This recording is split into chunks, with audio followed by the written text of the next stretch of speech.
LCM and ஹெச்சிஎஃப்ல LCM கண்டுபிடிக்க சொல்லியிருக்காங்க. இது பாருங்களேன், -81 பவர்ல -81 வந்திருக்கு. இது எப்படி கண்டுபிடிக்கலாம்னு பார்க்கலாம். இப்போ கொடுத்துருக்கிறது வந்து நம்ம எப்படி எழுதலாம்னா 4 பவர் 5 டிவைடட் பை 1 அப்படின்னு எழுதிக்கிறோம்.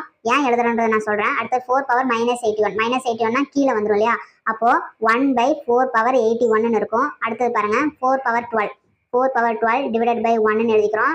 அப்புறம் 4 பவர் 7 டிவைடட் பை 1 எழுதிக்கிறோம். ஓகேவா? இப்போ இதுக்கு வந்து எல்சிஎம் கண்டுபிடிக்கணும்னா இந்த மாதிரி ஃபிராக்ஷன்ல எல்சிஎம் கேட்டாங்கன்னா என்ன எழுதணும்னா LCM of numerator divided by HCF of denominator இல்லையா? அப்போ கண்டுபிடிக்கலாம். மேலே இருக்கிறதுக்கு எல்சிஎம் கண்டுபிடிச்சோம்னா 4 பவர் 12 கிடைக்கும். கீழே இருக்கிறதுக்கு நம்ம வந்து ஹெச்சிஎஃப் கண்டுபிடிச்சோம்னா இங்கே 1 இருக்கிறதா அர்த்தம். அப்போ பாருங்க எல்லாமே 1. அப்போ ஹெச்சிஎஃப் என்னவா இருக்கும்? 1 இருக்கிறதா அர்த்தம்.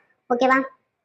அப்போ எல்சிஎம் அப்போ இதனுடைய எல்சிஎம் என்ன அப்படின்னு பார்த்தோம்னா 4 பவர் 12ன்றதா எல்சிஎம். அப்போ answer A is the correct answer. ஓகேவா? இது ஏன் நம்ம இப்படி போட்டோன்றது ஹெச்சிஎஃப் ஆஃப் டினாமினேட்டர்னா இதுக்கு ஹெச்சிஎஃப் எடுக்கணும். ஹெச்சிஎஃப்ன்றது என்ன காமனா